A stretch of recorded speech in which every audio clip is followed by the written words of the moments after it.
The impact jolted the old schooner. Timbers shivered down the length of the vessel. In that moment, I understood the elasticity of 100 tons of boat and cargo. The collision had been sharp. Uncle Jack had told me, if we hit something, like a log, take the boat out of gear. That'll keep the propeller safe. My book flipped out of my hands to the floor when I lunged for the engine control.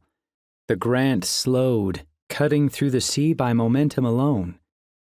Just outside the railing, a huge log passed by, 30 feet long, stripped of bark, and spiked with hairy splinters.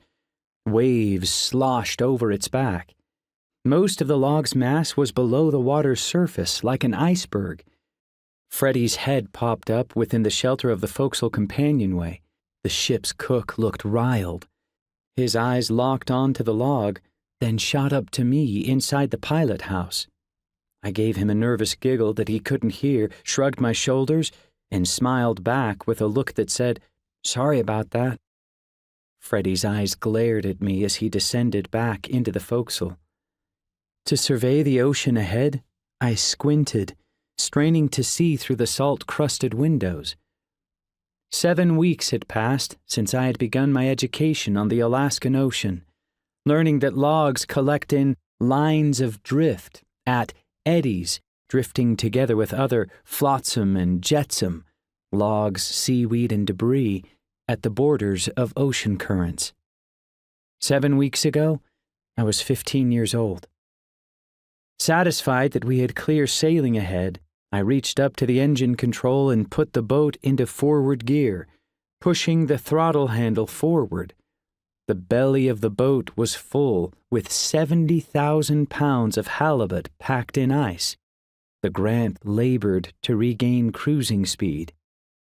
On deck below the pilot house, our 3,000-pound deck load lay hidden under layers of tarps. These days, the halibut schooners rarely returned to port with full loads. The boat was heavy and lazy. It was a great feeling. I wedged my butt onto the seat and had just bent over to pick up my book when the door burst open. Freddie flew into the pilot house. Shouting, he fought with the knob to Jack's stateroom door, trying to reach my sleeping uncle. "Jack! Jack! Hey, Jack, we're taking on water in the forecastle!" The door gave way with a loud crack. I heard my uncle spring out of his bunk and cry out, "Huh? What?" In his underwear, Jack dashed out the door, chasing after Freddie down into the forecastle. In less than a minute, he was back up on deck, racing to the pilot house.